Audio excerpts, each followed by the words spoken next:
How are Hi, you? Bhavya. I'm good. I'm good, Bhavya. As All right. good one can be during these times. Yes, definitely. All right. I'd like to welcome you, sir. We are very glad to have you. And I'd also like to welcome all the people who are viewing us live at this moment. And let's begin with this. So, on the panel today, we have Mr. Abhishek Srivastava. Sir is the co founder of MBAtrek Pvt Limited and has 12 years plus of global experience. Mr. Abhishek is an MBA from the Indian School of Business and has a master's in environmental engineering from Georgia Tech, USA, and was also the recipient of the Outstanding Master's Student. So did his bachelor's in environmental engineering from Delhi College of Engineering. In his career, he has directly mentored and coached 100 plus young executives through various formal and informal mentoring and coaching programs. He is extremely passionate about making young students and professionals ready and relevant executives to hit the ground running and co-founded MBAtrek with Mr. Alok Srivastava. Prior to MBAtrek, he worked as the head of business planning and strategy for the enterprise and education business for Apple India. He had closely worked with India's sales leadership on building and executing annual and 3 year strategic roadmap for the enterprise and education segments, in addition to his business planning responsibilities. Previously, Sir was a seasoned strategy and sustainability professional with extensive experience across diverse industry sectors in developing and implementing sustainability strategies, enterprise-wide sustainability and EHS performance management solutions, environmental and safety compliance systems in supply chains across USA, Southern Africa, Southern East Asia, and Middle East. Sir was one of the founding members of the sustainability practice based out of India. So we are honored to have you on board today. Thank you so much, Bhavya. This is it's a wonderful opportunity for someone like me to speak and connect to young people and students and soon to be professionals. So I think it's a very interesting time. And let's see. I think with today's webinar, let's try to explore what we all can do in terms of our preparedness for these crazy times. Let's say. Definitely, sir. Okay. Good. We'll go ahead. Yes, sir. You have the stage. Okay, perfect. So, we wanted to take this opportunity today. And we've been around for the last couple of years, and we've seen a couple of cycles of placements. Actually, more the last 4 or 5 years. And I've been a corporate executive for a very long time. So is my co-founder. And one of the things that we were always discussing since the lockdown has happened is we've seen wars in this world. We've seen, famines. We've seen countries losing money. We've seen companies go bankrupt. Currencies not meaning anything. We've seen demonetization, GST, everything. This is unprecedented purely because this is actually not a financial crisis or a health crisis. It's actually a existential crisis, right? Basically, we've stopped everything and we're starting to unlock. The word being used right now is unlock, right? Great. Yeah, we've been unlocking, but um, there is a long way to go before the true real back to normal scenario will happen. So I think the essence of the webinar and the discussion today is actually to cover that. um, Going forward, basically on the next slide, we have two founders, Mr. Shastav and myself. So my introduction is already done. So I'm going to skip to the next one. See, the agenda for the session today is we're going to cover three things. One is going to be the initial effects that we are seeing of COVID-19 on industries and the corporate world. Um, as young people who are going to enter the workforce very soon, as soon to be corporate executives, what is your action plan? We'll try to talk about that and give you some tools and maybe thoughts around structuring that plan for yourself. And we will talk about right towards the end after we do some Q&A, talking about how you can leverage our platform as well. I think I'm moving to the next slide.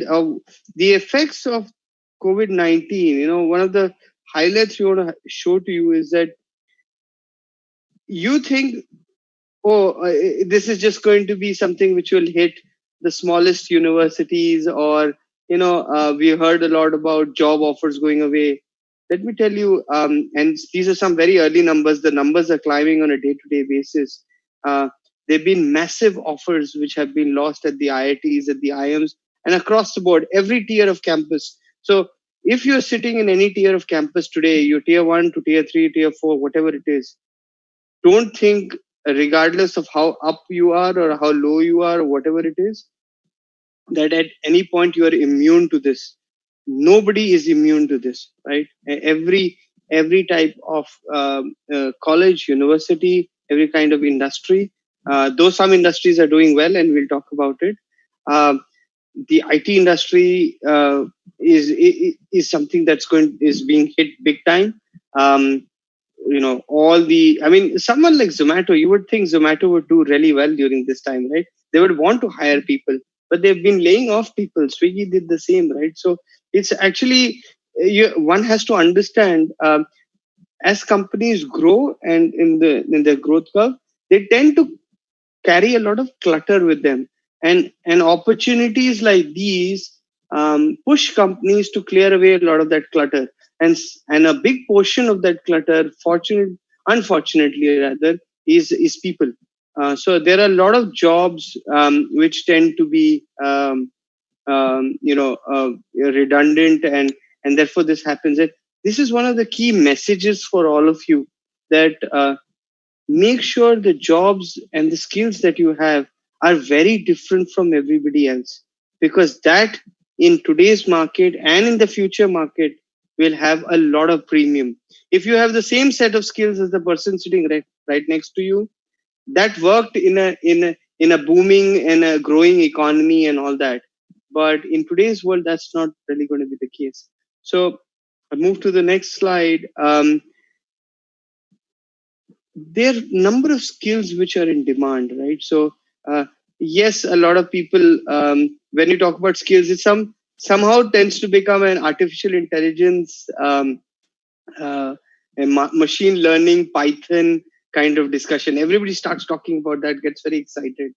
But what people don't realize, that those skills are fine. Some of the basic skills are required, and in fact, they are being tested in the work from home setup, where basic things like leadership, and there's a big change in leadership which is happening in the corporate world, and I think a lot of students don't realize that you're supposed to now lead without a title. Actually, it is very, if I can use the word, it's very unsexy to have a title now. So how do you lead without a title? How do you have the emotional intelligence to connect and able to manage your stress and stress of other people around you? I think communication is going to become very premium.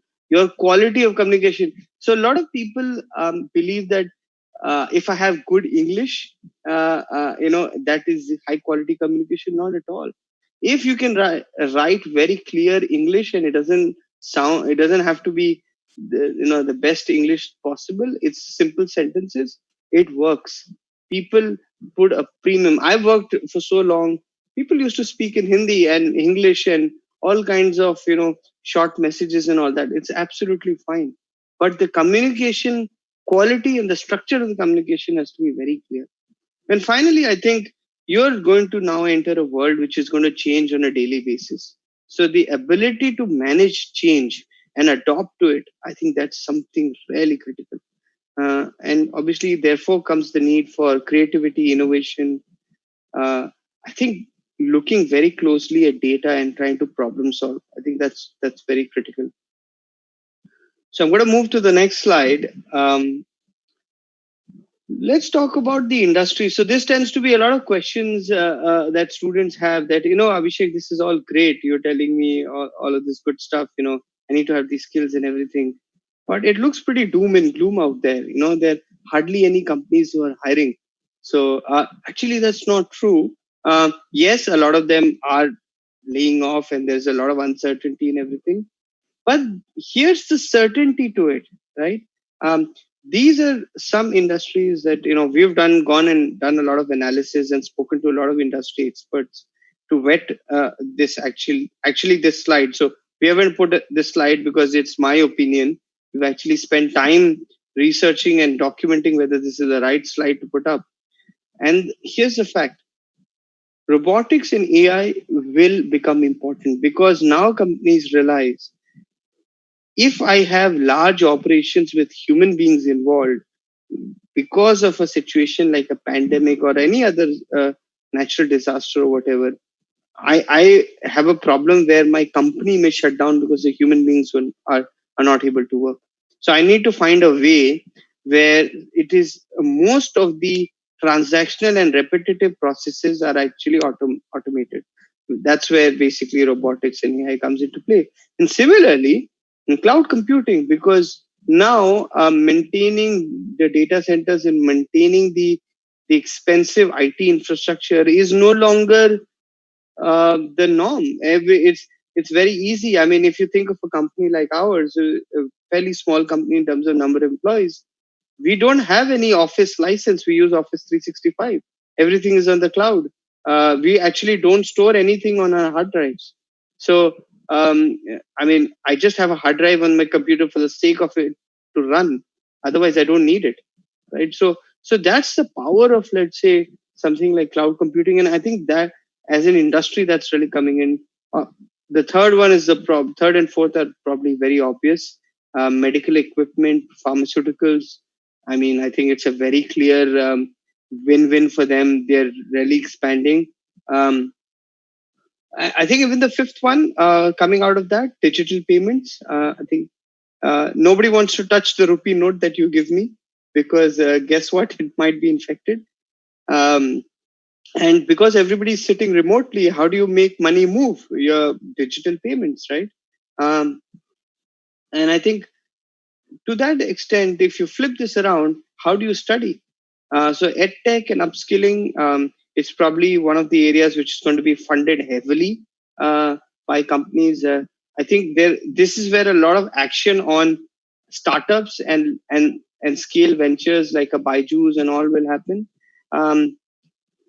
The last one is the most obvious one. Obviously, anything around any sanitization equipment, sterilization equipment, any personal protective equipment, body suits, glove, anything that you can build around that. If you can make a sanitization tunnel, all those companies, all that manufacturing is going to do really well because this demand is going to continue for a significant period of time. The one right before that, which is logistics. So logistics is basically the industry whose job is to move items, right?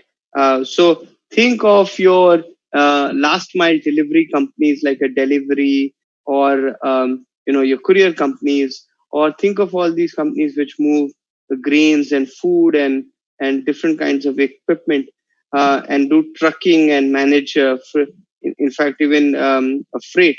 So logistics is going to become now very critical.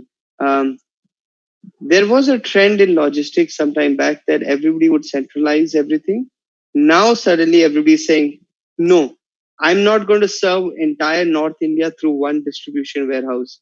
That's crazy. Because tomorrow something like COVID happens or a lockdown happens, I can't serve 5 or 6 states. I can only serve one state. So maybe it makes sense to have very small distribution centers in all the states that I serve in North India, or at least the major ones, right? So logistics is another industry where there will be increased demand coming out of the COVID scenario, and it's already starting to happen.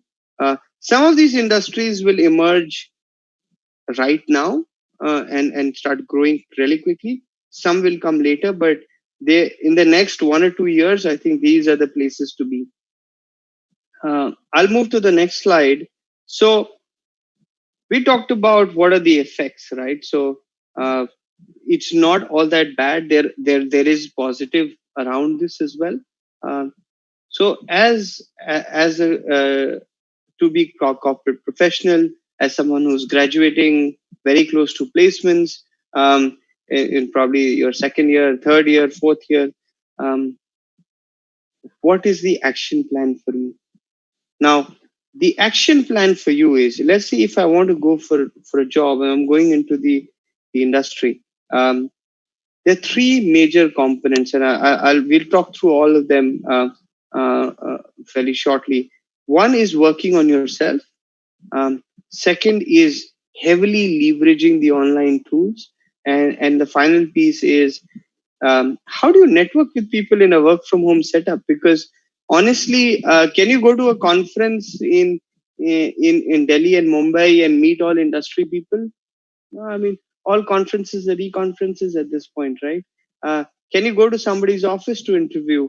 Um, I mean, one big question, because we work with a lot of student placement coordinators, is are companies going to come to campus and physically hire? No, I think most likely it's going to be online video interviews and all that. So how do you build your professional networks in a work from home setup? So we'll go through each one of that. I'll move to the next slide. Now, working on yourself, a lot of you would have seen this video. It's called the speed challenge. You know, someone's trying to draw Spider-Man. And now the funny thing is, if you take 10 minutes to build that Spider-Man looks really, really good, right? Very well done. There's a nice shadow at the background. The face cut is perfect. The eyes are properly done. The uh, the bodysuit is done properly.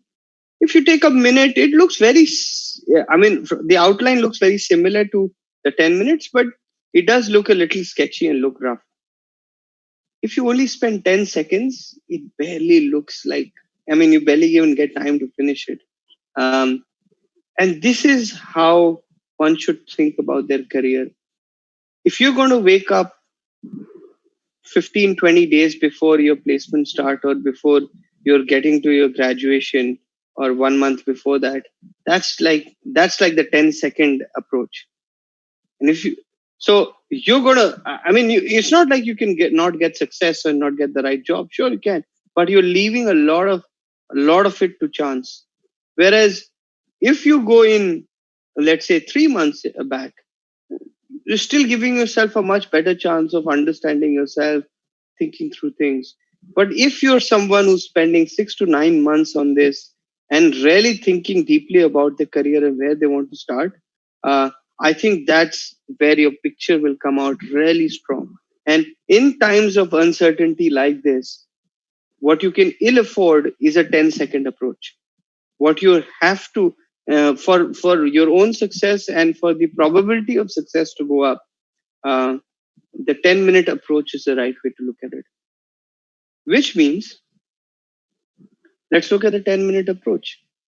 The 10-minute approach involves, and I'm on the next slide around job search. The 10-minute approach requires a lot of things to do. So let's say you're in your second or third year, depending on where you are in terms of your coursework. You've finished a couple of internships over your course. So what do? So you go in and say, okay, I went and did an internship in a company, right? So that was my first corporate experience per se, right? And I know internships in India are not necessarily, I mean, I've done internships back in my day. I was very lucky. I had very hard internships where I worked very long hours and actually did stuff. So I learned a lot. But not everybody gets that luxury. Sometimes the companies don't take it seriously. Sometimes we don't take it seriously as students. But regardless, you would have learned something at the internship, right? Analyze that. And basis that, go in and select the relevant industries and companies. And we've actually given you a clue. The clue is think of deeply about the industries you pick. Because as much it may sound very awesome to work in travel and tourism and hospitality, which is hotels and luxury travel and all that, would you want to go and pick up a role at Taj Hotels today? In this market, in this uncertainty, probably not, right? Would you want to go and work for Maruti? As much as a big brand and everything, it's going to be a pretty tough ride if you're going to work at companies like that, right? So be very careful about what kind of companies, what kind of industries you pick. And I think one thing that I've realized with students, and I think we are getting better at it as a group, is LinkedIn. A lot of people are not realizing the power of something like LinkedIn, right? You have to put yourself out there, because increasingly, if job placements get hit on the campus, a lot of these roles will move to the LinkedIn's of the world and off campus, right? Also, the other thing you must realize this: you're in a very special era. You're in the era of well-funded startups. When I started out, there was no startups. By the time I got to my MBA, a startup would take you but pay you peanuts. They would pay you 20% of your actual salary and give you 80% in stock. Today, startups are able to pay you more salary than the regular companies and also give you some stock later on. So, because they are very well funded. So, this is another way. And where do you find the startups? They're not going to come to your campus. They never have. They don't understand on campus placements. They only hire through LinkedIn because people reach out to their founders and co founders and they figure it out, right? And they work out an arrangement and they get a job. Um, so I think that's very important. I think having a very high quality CV is very important. Obviously, there are things around interviews, GDs. So this is a perpetual cycle. You have to start early in this. And the key message I would like to leave all of you with, if there's nothing else you take from this presentation, is job search is a process and not an event. So don't think of it as, oh, no, I'm just going to wake up last moment and just apply and get a job. It doesn't work like that. It doesn't work like that in the best of times, and definitely not work in these times. Right? Okay, I'm going to move to the next one. And I did mention something called industry analysis. A lot of you may be scratching your head and thinking, it's an old man who's got some lot of gyan and MBA stuff that he's talking about. But I'll tell you why this industry analysis is very critical. Um, if you've done the analysis of the industry that you want to go and work in, or the company which you want to work in that industry, when you speak to someone from that side, it's something which completely blows people apart when they see a young person, a student, have an opinion about their industry and able to articulate that, right? That's what sets you apart from other people. Because otherwise, all people say, "Oh, I really like your company. Since childhood, I used to think about working in your company, or my dad worked in your company, or my mom worked in your company." No, I want to work in your company because your company is a leader in this industry, and this industry is doing all these awesome things, and so is your company, right? And they'll say, "Okay, what are we doing?" And if you've done the right set of analysis, you will be in a powerful position to actually make that pitch. So what is industry analysis, right? It may sound like a very broad term. I think it's a simple thing. I'm hoping there's some business school students as well on the call. Even if you're an engineering student, these some of these things are fairly simple to understand. It's very simple. As in industry, where is it? At what stage it is? How has COVID affected it? We've talked about some of that. And the important thing is, in the last 5 years, these are simple numbers that you will get anywhere on a Google search. How has the revenue trends been like? How has the average profitability of the industry been like? Because it's very simple. If your industry over the last 3-4 years has been making money and the profitability has been at least same or increasing, it means they have the money to ride through something like COVID. Because if you don't have money in the bank right now as a company, you're in deep trouble, right? Uh, there's a lot going on in the world right now beyond COVID. There is this whole crazy trade war. US has a problem with China, India has a problem with China, Russia will have a problem with someone else. And how does it affect everything, right? Um, I think that is something which is very critical for you to understand. How is that affecting my industry? I mean, TikTok just got busted overnight, and basically an industry of so many social media influencers have gone. Now they are hurriedly, everybody's opening their YouTube account back again. right? So think about it. That's a very minor thing, but it can have a cascading effect, right? Think of so many brands who are promoting through these influencers. Now the influencers are gone. I've lost a marketing channel. I can't sell my product to my target segment who used to be sitting on TikTok and spending 5 to 6 hours every day, right? Um, Now look at it, the industry associations, right? If you look at the industry associations, these are bodies like Confederation of Indian Industries, ASSOCHAM, FICCI, NASSCOM. Please sign up to these associations. They typically have a free or very, very subsidized student membership. uh, they have multitude of e-webinars going on right now. Please log in. It's a great place to connect with people. It's a great place to hear industry people speak. It's online. It's hardly any money. I think you just have to give your student IDs and stuff. And most of these places, it's a very simple. You can do an online registration, but become part of this. If you in sitting in an interview and say I'm a student member of CII and I've involved myself in these activities, look at the person's eyes. It'll open up wide up and says, this person knows what CII is. Wow, that's great. I've never heard a student say that, right? Or never heard a prospective job applicant say that. um, I think the last piece, value chain makes sense, but I'm going to talk about technology.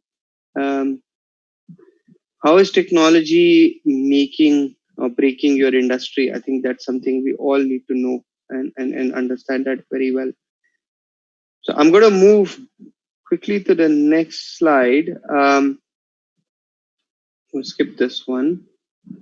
So, so I'm at the slide with where we're going to talk about the post-COVID analysis of different profiles. Now, if I look at the first set of profiles around marketing and sales, right? So what we did, we wanted to basically give all of you a heads up of, uh, you know, uh, what are the profiles, Abhishek, which are going to do well after COVID or during COVID. Um, and so, because this is something we get inundated a lot with questions from students and young professionals. So we made the split to say, okay, in marketing and sales, right? There are essentially two kinds of roles. So either you have a field role or you have a desk job role. Um, Now, in the field role, we see sales making a huge comeback because a lot of companies, because they would have let go of a lot of their people, now have to sell new products.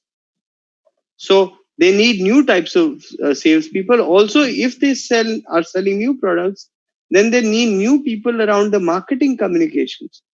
Another big thing which is really critical at this point, and I would really encourage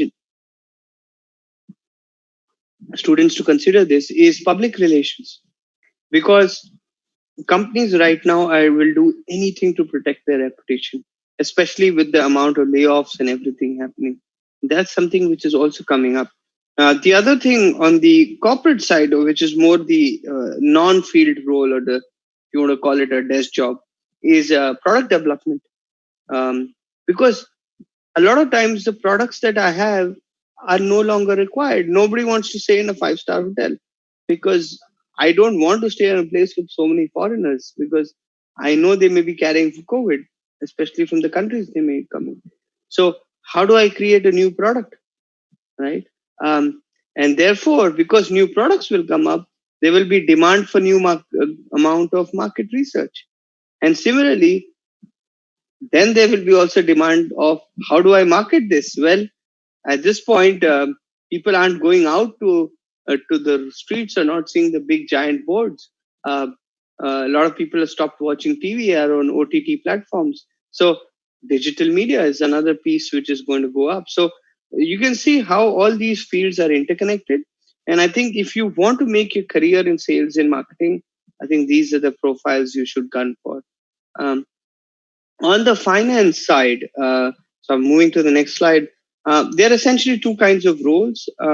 One kind of roles which are more centric on compliance. So compliance is basically, making sure that I follow all the laws and regulations of the government, of SEBI, of RBI, of all these regulatory bodies.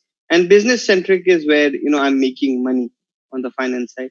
So if you think about it, on the compliance side, the big thing is assets. I invested my money somewhere. That industry is gone away. So should I pull out my money? The other thing is, because a lot of companies will have going through a problem where their credit is at risk. They don't have enough money, so they've got to raise more money from banks, from investors, from somewhere else. So this credit risk piece will come out. On the business side, you know, anybody who will say, okay, how can I make more money, how can I figure out my profitability? So any kind of analyst or quantitative position around that, anybody doing portfolio management, I think those careers will do very, very well in the post covid scenario. um, I apologize for a very busy slide. I'm on domain 3, which is the logistics, operations, and supply chain.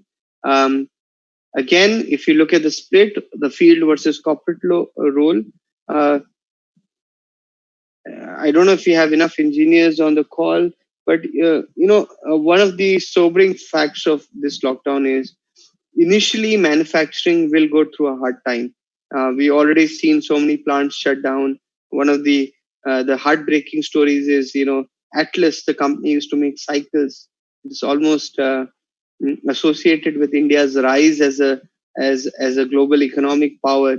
That company, which is a backbone of so many people of our country, had to shut down its operation. So that is a challenge. But there are some roles on that side as well which will come into play, because remember, now companies are having a problem where there are very limited goods that they've produced and they need to get it to the customer. So the quality of the good and how they store it and maintain it and how do they send it out, so that inventory piece is very important.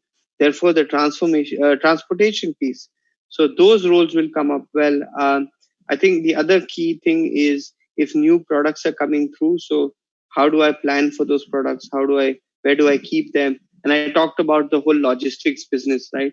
How do I keep my products that the next time a lockdown happens, my products are available? I mean, the most simple thing, right? No company who made sanitizers ever thought there would be this kind of demand for sanitizers or gloves or masks. And all the shops ran out of it because they kept all the material in one place, and they're like, okay, whenever people want it, they will order it. It will go slowly. So I think that's something that is very, very interesting. Um, I think on the tech and the analytics side, I think anything around uh, analysis, around predictive modeling, actually, I think that will do really well, because I think a lot of the business models which are built, or data models which are built, have completely changed because consumer behavior has changed. So how do I go and reorient that? So I think a lot of work around predictive modeling. I know there is a big craze around data scientists and big data and all that.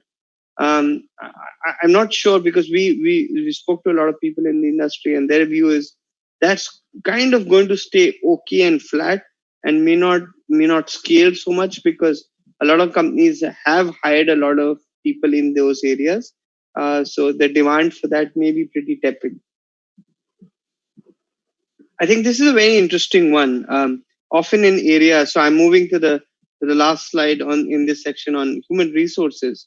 Um, if you look at human resources per se, um, I think it's going to make a big comeback. HR has been threatening to make a big comeback in terms of a quality area or a career. And because employees are no longer coming to offices, are working from remote locations, employee engagement, training, learning and development, um, and for hopefully for some business school students and other students who want to get into HR, there is this one role. Watch out for it. It's called HRBP, HR business partners, where HR is considered a partner in the business, so they get a share of the profit if the company does well. So those roles will really come up, because now the focus on whatever people I have left, whatever people I'm working with, how to keep them happy, how to keep them engaged, how to get work out of them, because they're sitting at home and managing their house. Maybe their maids are not there, maybe their family is there, you know, they have a lot of personal issues or they fall sick or whatever. So I think HR is another place which is going to really, really emerge out. Um,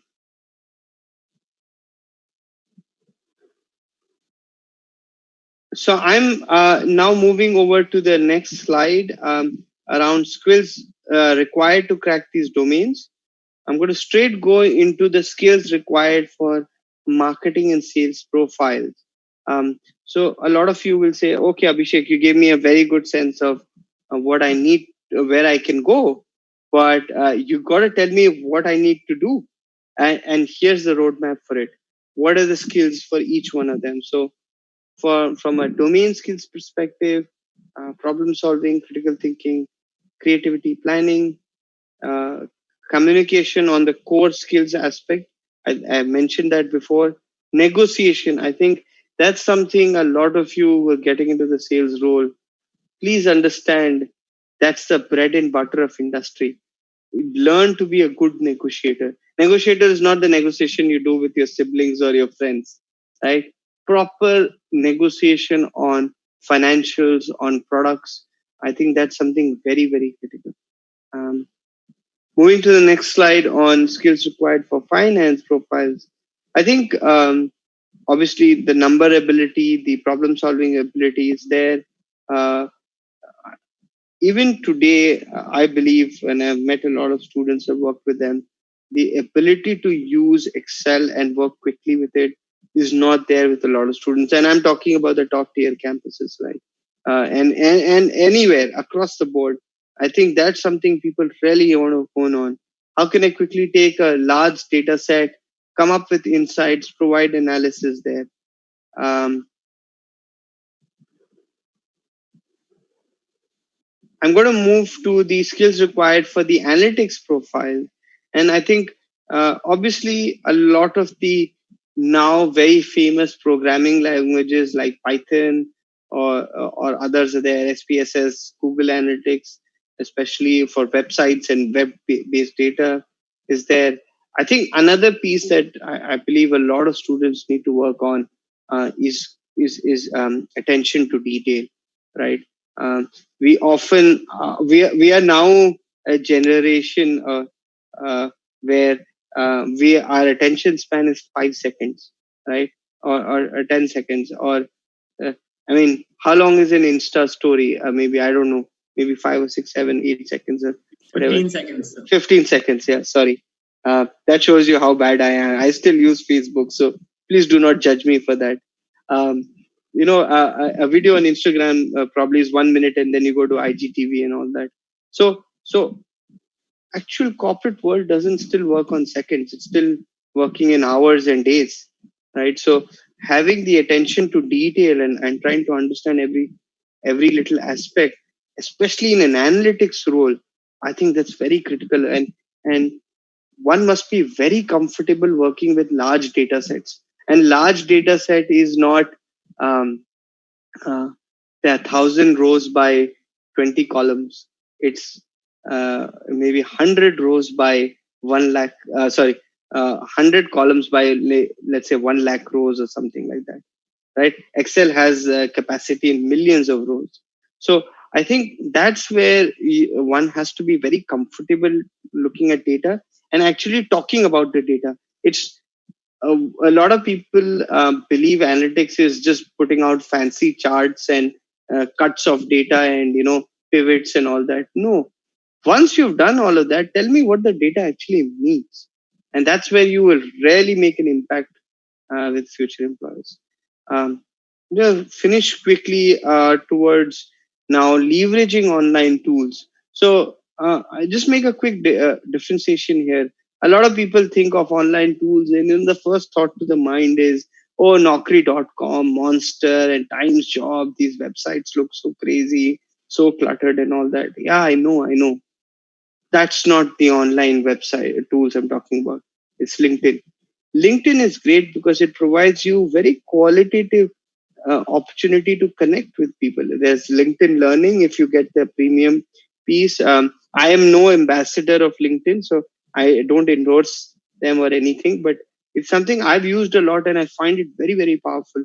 You can connect with a lot of people, and people are very happy to connect and talk to you when you connect them through LinkedIn. I've done that. Many people I know have done that. Also, there are a lot of off-campus opportunities which are being posted there, especially for entry level jobs. So don't think of LinkedIn as the only place that laterals get their jobs. It's a great place for entry level talent as well.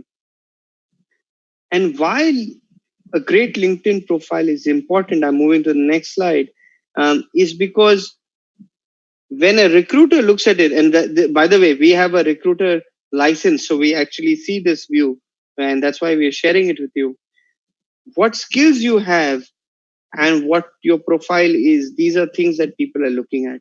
And remember, LinkedIn now has an ability where you can take a skills quiz, and if you do well, it starts ticking these boxes off. So imagine when I set up a job, a description or a job profile, I can put down the skills, and imagine if you filled 7 out of these 8 or 6 out of these 8, right? You would be someone who would be top of my list to get hired. Okay. I think the last piece in LinkedIn and networking and work from home, make sure your profile is something which is very eye-catching and very interesting. Post about industries, post your view about companies. If you're seeing a certain data trend, that's how you build your brand. And uh, reach out to your alumni of all your campuses. All of your campuses have their alumni pages. Your alumni are on LinkedIn. Reach out to them, ask them, I would like to come and work for your company, or I would like to work in your industry. Can you can you at least share 20 minutes with me? Can I have a small chat with you? We can even have a WhatsApp chat. Most people will do that. There's so many e-conferences, free webinars, e-conferences which are happening on LinkedIn. You don't need to do anything. You just need to register and that's it, right? Why don't you go ahead and do that? That will help you build connections, right? You can connect with the host. You can connect with other participants from the industry side there. So I think that's something which would be very, very useful. Um, I think from my end, wanted to share this with all of you, and I think we would be now in a position to take questions now. Right, sir. So we had an overwhelming response on our questionnaire. We got over 100 questions, but Okay. we had to. But since a few of them were repetitive, we have cut down to a few of them. So one of the questions that we received was, how should one prepare for MBA entrance without proper coaching or guidance at this point of time? Yeah. Okay. So I think so even before I answer that, let me answer the very simple thing. Yeah. Are you sure you want to go to MBA right now? Right? Because remember, even if you, let's say, go to business school this year, and hopefully by next year when you go in, would the MBA degree continue to have the value that it holds today, that it would hold 2 years from now? That's a big question mark, number one. So anybody who makes that choice, I would say that's something you need to consider. However, okay, now how do I prepare for the MBA entrance examinations given COVID and everything? These classes are not happening and all that. I think the thing is, all the institutes and all these places have online packages, but try to find an online package which has a lot of one-to-one mentoring time, because it's something that we've also realized with our products and services and everything. The one-to-one mentoring is very critical, right? Because in India, we are still we are coached on we are coached on a coaching learning model. We are not on a self-guided learning model. When we are in school, we are not taught to go and do a research project and come back and present an analysis, right? We always do a summer vacation projects with our parents. We always go to a coaching institute or we go to a tuition to learn, right? So we always need some kind of career, a guide or a coach or a mentor. So my suggestion is, yes, there are a lot of programs and all those institutes who are teaching you for MBA entrance, but find the one which has one-to-one mentoring. Because if it doesn't have one-to-one mentoring, you will struggle and your doubts will come and all that. And remember, the quality of one-to-one mentoring is good. It can't be a chatbot or something like that. It has to be someone where you can openly say, I'm having, let's say, I have a problem with data analysis. I can't do it. Like I have a mental block with it. Right. So I think that's the key sort of suggestion from my end on that. Right, sir. Okay, so let's move ahead.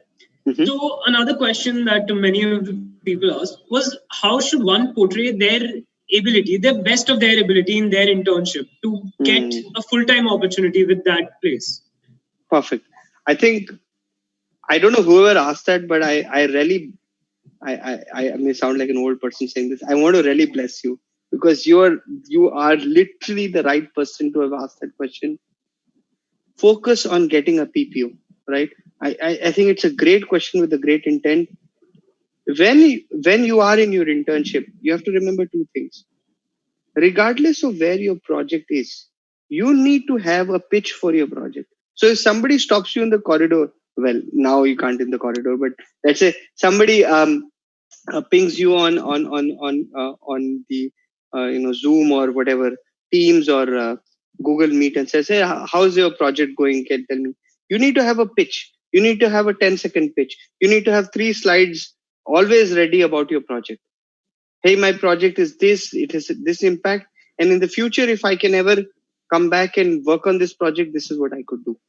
And this is the future for this project for the company. Absolutely market the hell out of what you're doing. I'm going to use that word. Please do, because right now, remember, any company, if they are happy with the work of an intern, they are more than likely to say, okay, let's hire him or her. Let's not wait for 7-8 months when we go to campus because we have no idea what's going to happen. Remember, the uncertainty is also on the company side. You think you are the only one living in uncertainty? It's the other way around, right? They don't even know if they're going to get good talent, right? Right. I really hope that answers the question. I think have the pitch at all times ready, so that will automatically show your ability. Because if you're able to pitch your project and the impact of it on the company, spot on. Right. So, sir, that is a great answer. I think we all learned a bit from that. Another thing that I think this is a question which even I personally would like to ask you among the many others. What would be the road to becoming financially independent? How should I go about that road? Okay, very nice. How do I become financially independent? Uh, I think one of the simple things that, and something I've realized, well, I'm not financially independent because I still owe a lot of money to banks, but that's a different story altogether. Because I have loans.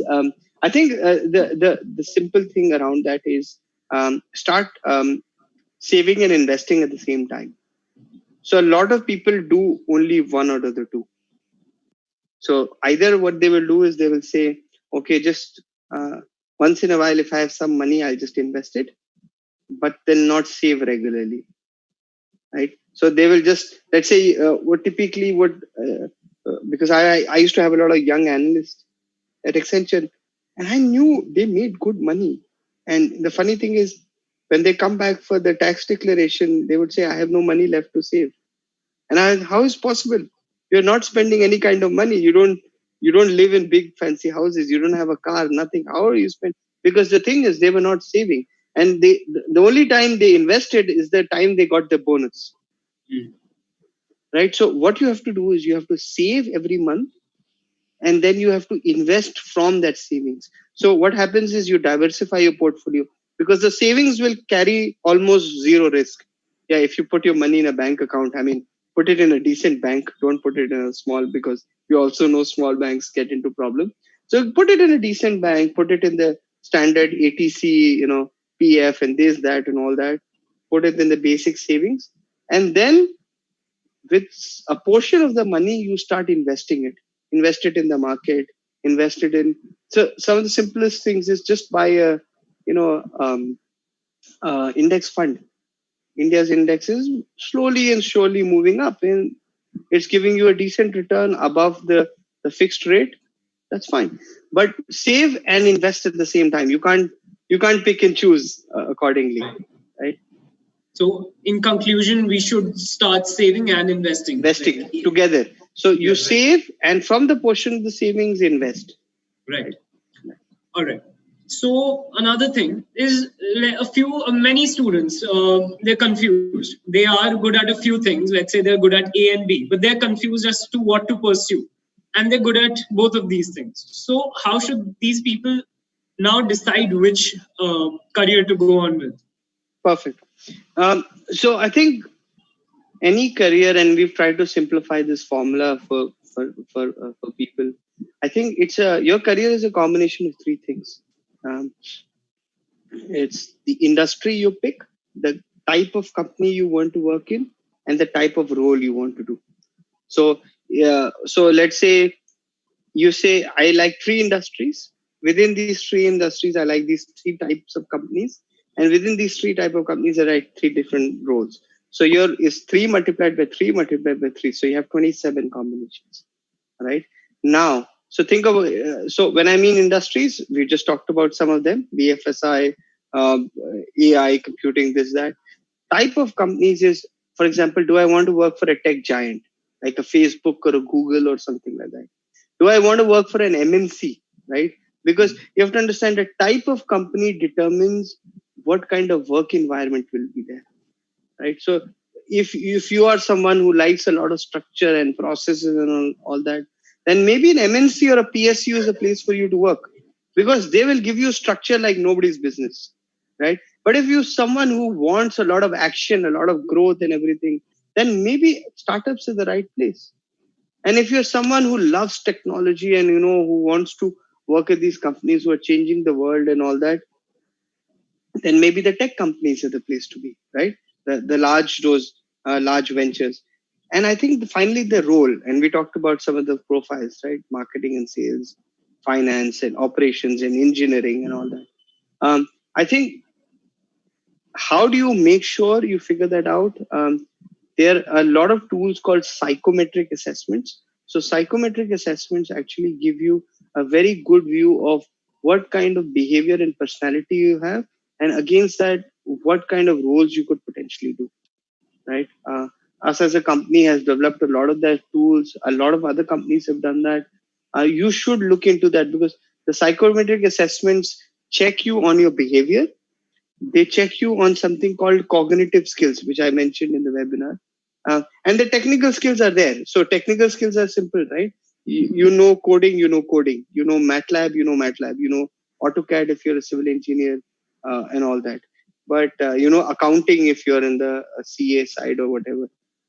But I think go through these psychometrics, that will give you a very good sense of, hey, this industry works like that, but my behavior is not like that. So once you have this list of, let's say, 27, very quickly you can shortlist yourself to 2 or 3 combinations, and that makes life much easier. Right. Right. So again, got a lot to know about that. Now, so you talked a lot about LinkedIn and the importance of LinkedIn. Now, I personally believe that LinkedIn acts as a CV for you, as a CV for people, right? And the next question that we have is regarding CVs, right? So it is, how should I improve my CV? What can I do to improve my CV? Okay, I think so. I think you see. Okay, let me try to first answer this in terms of the structure. So let's talk about content. What content should a CV have, right? Formatting and all is a different thing. You can find format anywhere in the world and do it. Let's talk about content. In content companies only want to know 2 things, and we make a big mistake. Most of us as students, I've done it as well. We always talk about what we did. My committee in my campus did this. My company did this, or my team did this, or we did this on our campus. A fest had happened. Nobody is interested in we. They're only interested in two things: what I did, which is what you did, and I as a part of we. So if there was a large tech fest where 5,000 people came up, oh wow, great, awesome. But you didn't arrange for 5,000 people. You did one event out of 5,000 people for 500 people. Then talk about that. Because even if you arranged an event for 500 people, that is amazing. If you're 19 years old or 20 years old, and if you've arranged an event for 500 people, A, it is very believable. B, it actually gives me insight into what you've actually done. And remember this, the moment I ask you a question in the interview, say, oh, you did an event with 5,000. No, sir. I was part of a team of 50 people. Ma'am, we did 5,000. So then what did you do? And suddenly the conversation moves to interrogation. Right. I'm not going to believe what you're going to say, because what you wrote down is not what I'm hearing from you. Right? Yeah. So I think that's a critical piece. People have to understand it's okay not to talk these big numbers of we. Don't talk about we. What did I do? And what did I do as a part of we? I think if those two things shine in your resume, people will pick it up. Right. Okay, so before we move forward, I think we'll just take one more question. Sure, absolutely. So this question is, and this is a pretty relevant one. In college, a person, what should one focus on? Should a person focus on studies, or should a person focus more on co-curriculars? Very good question. It's an age-old question that all of us are struggling with. That sometimes I become so deep into these curriculum, extracurricular activities, and fests and all that, and that my kids suffer, and then parents and everybody is like, oh, 6 out of 10 GPA. Look at the other person. He sits in a room and gets 8.5, but he doesn't do anything. He or she just sits there. So I think it's about balance. It may sound very cliche, but I think the way to break it down is in reverse. So let's say you have 1 year left in your in engineering or BBA or whatever BCom course that you have, and you basically calculate productive hours that you have, right? And then you say, okay, there are 3 things I want to do this year. I want to get a job. Absolutely, because it's my final year, so I better look for a job. I need to score at least minimum this GPA that I'll be comfortable with, and I need to either go into a case competition, or I need to be part of one big committee which will do this. And then what you do, if you have, let's say, 100 hours, you split your hours between all of them. And now what you do, every 2 weeks or 3 weeks, now you track how much time. So let's say you allocated 50 hours to something, right? But after half the year, you have not even spent 10 hours on it, which tells you automatically where your focus should go. So think of it as a dashboard where these different bars are moving over a period of time. That gives you a very good way to balance your time, because then you can see where I'm balanced and where I'm imbalanced. But right, you have to do this exercise upfront. And you have to first take that time and split it in 3 or 4 priorities, and then track it. Track it not on a daily basis, but on 2 weeks or 3 weeks, and then say, I've been only studying. I'm not doing anything else. Okay, so let me just a couple of weeks take a chill pill and let's do something else. Right? So balance it out. And I think that's a very visual way. A lot of companies do that actually, with a lot of projects which are priority, and with money also the same thing. They do the exact same thing, right? It's essentially a budgeting exercise. What I'm telling you is budgeting, except we are budgeting time here, not money. Right. So that's a very educated, and that answer comes from age and from experience. So that was a great answer. And so just one last thing. Could you please tell us a bit more about MBAtrek? What is it? Sure. So I have a couple of slides that we had. Yes. So you can come back to that. Basically, at MBAtrek, we were very consumed with this idea that we are not happy with the way India was starting its career, right? And I had felt it. I had seen it with my friends. I'd seen with a broader network. I'd hired so many people. So, so we went and we visited over 150 campuses in the last 2 years, everywhere. Business school, BBA, BCom, BTech. We went and saw everybody, right? Uh, Tech-based school, non-tech-based school, everything. We tried. We wanted to meet everybody, and we probably spoke to 10,000 plus students, a lot of placement committee members, a lot of directors and faculty of colleges. And we came back with a simple journey. The journey was, we want you to go from a student to a high performing executive. And there are 2 points that we talk about. One is, one has to be ready and relevant. So you have to be ready for corporate life and you have to be relevant for the industry. The readiness comes from two pieces. Excuse me. Having the inner realization and motivation, and the relevance comes from having skill and then practicing the skill. It's like, if you, I don't know if you all follow cricket or any sport. If you ask all these sports people who are doing these webinars and videos and everything, they're all saying we're having a problem because when we pick up a bat or ball, it feels very funny again. So we have to continuously practice because the skills go away. So your skill is only going to continue to grow if you don't prepare and practice it. So the same with corporate skills, the same with communication, the same with storytelling, the same with presentation, right? Um, so what we did, we basically created multiple journeys. One of the journeys is what we call Grad Explore. So what Grad Explore does, and I'm further down the slides, Grad Explore is something that we've developed, which where we felt that people, when they are finishing their undergrads, the big question that a lot of students have is, um, should I go for a job? Should I go for higher studies? I have a family business. Should I go back to that? Should I go to entrepreneurship? How do I make these choices? Because these determine my next set of career choices. And what happens is, sometimes we choose very de facto options. Or if I don't understand anything, okay, like in Hindi, we say, chalo kaam karke dekh lete hain. We'll do it for 2-3 years and then we'll see what to do.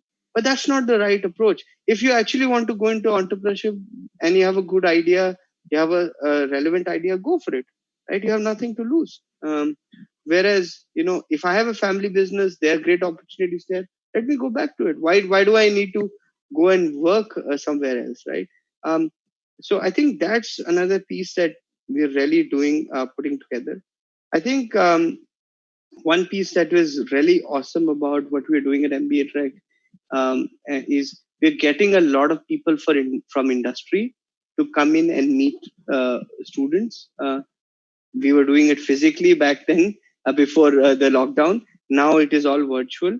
And the idea is, these are people who are maybe 10 years above you in your career, or 10 to 12 years. So they're not very old. They're mid career executives. And the idea is, they know what it is to be 25. So they know your expectations. They know your skill levels.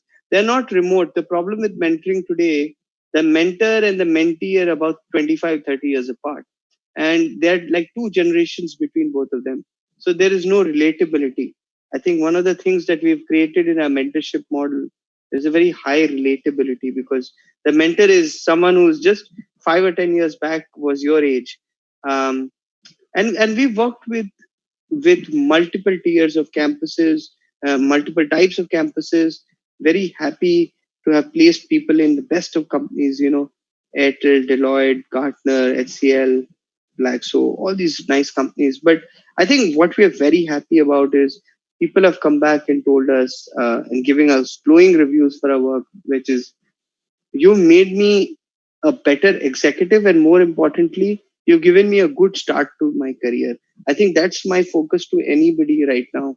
Please spend time on your career. It's not going to happen on its own, right? And unfortunately, in India, we spend too much time preparing for a test, and then we spend too much time determining which college to go to. But the reality of the matter is, once you get into college, those two things don't matter anymore. What matters is how you prepare for your career. So you could have gone to the best IIMs and IITs, But if you don't do well during that time for your career, then all that effort for those many years to have gotten into those amazing places means nothing actually. So I think that's a big thing.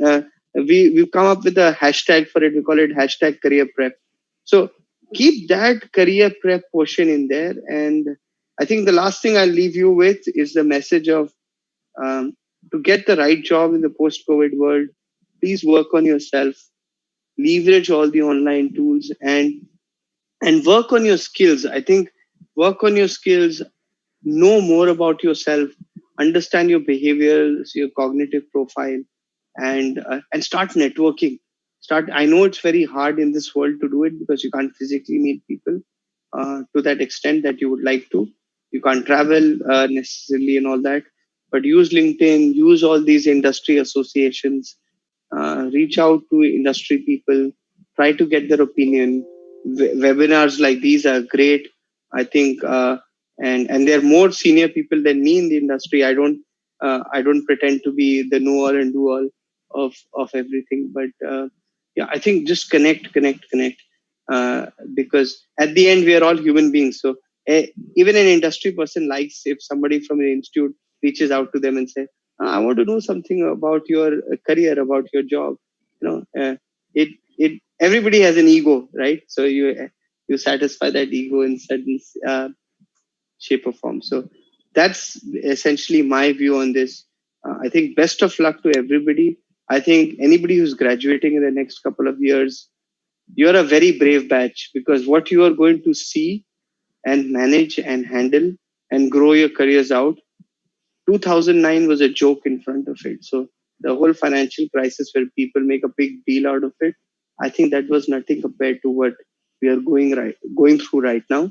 So if all of you will do very well in your careers, I honestly believe so, because what you're starting out is from a fairly difficult situation, right? But I think there is a lot of upside from here. Right. So I think that was beautifully ended. That was beautifully concluded. And I think your emphasis on communication and networking, that is just too important in today's time. Yes. So, yes, sir. So thank you so much. I would like to thank you on behalf of IPU Bus. The session was too educative. We got to learn so much about communication ability to manage things, and especially networking, how to use LinkedIn. And all the live viewers that were there, we would like to thank you all for being with us throughout, and we'd like to thank you once again, sir. This was a great session. Thank you so much, Bhavya. Thank you